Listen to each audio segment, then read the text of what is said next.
Hi అండి. పచ్చినత్తలు fry ఎలా చేశారంటే నచ్చిన వాళ్ళు కూడా చాలా చాలా ఇష్టంగా తినేస్తారు. మేము చెన్నై వెళ్ళినప్పుడు అక్కడ మాకు హోటల్లోని ఇలాగా నెత్తల ఫ్రై తీసుకున్నామండి. చాలా బాగా నచ్చింది. అప్పటి నుంచి నేను నెత్తల ఫ్రై చేయాలని అనుకున్నాను, కానీ నెత్తలు రాలేదండి. ఈ మధ్యన అయితే వస్తున్నాయి. అయితే ఇప్పుడైతే నేను తినకూడదు, పిల్లల కోసం అయితే చేస్తున్నాను. ముందుగా 1/2 కిలో నెత్తలు తీసుకొని తల తోక తీసి శుభ్రంగా క్లీన్ చేసుకొని ఇలాగా వేరే మిక్సింగ్ బౌల్లో వేసేసుకోవాలి. ఇప్పుడు దాంట్లోని కొంచెం పసుపు, రుచికి సరిపడా సాల్ట్ని, 1 స్పూను కారాన్ని, 1 స్పూను ధనియాల పొడి, జీలకర్ర పొడి వేసుకోవాలి. దీంట్లోని 1/2 టేబుల్ స్పూన్ గరం మసాలా పొడి, 2 స్పూన్ కార్న్ఫ్లవర్, 2 స్పూన్లు శనగపిండి, కొద్దిగా అల్లం వెల్లుల్లి పేస్ట్ కూడా వేసుకొని కొంచెం వాటర్ వేసుకొని బాగా కలిపేసుకోవాలండి. ఈ విధంగా కలిసిపోయిన తర్వాత దీంట్లోని ఇప్పుడు ఒక నిమ్మపేడను కూడా పిండుకోవాలండి. ఒక చెక్క పిండితే సరిపోతుంది.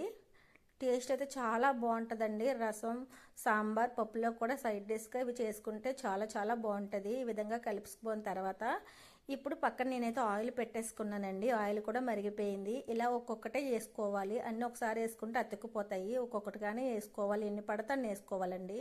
అలాగని పెద్ద గరిటె కూడా పెట్టకూడదు. ఇలాగ చిన్న స్పూన్తో ముందు కలుపుకోవాలి. ఇలా మొత్తం అన్నీ అయిపోయిన తర్వాత తీసేసుకోవాలండి.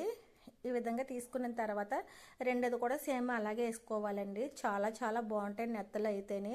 ఇలా ఫ్రై అయిపోయిన తర్వాత కొన్ని కరివేపాకుల్ని, అలానే ఉల్లిపాయ ముక్కలను కూడా సర్వ్ చేసుకుంటే చాలా చాలా బాగుంటుంది. మీరు కూడా తప్పకుండా ట్రై చేయండి. నచ్చిన వాళ్ళు కూడా చాలా చాలా ఇష్టంగా తింటారు.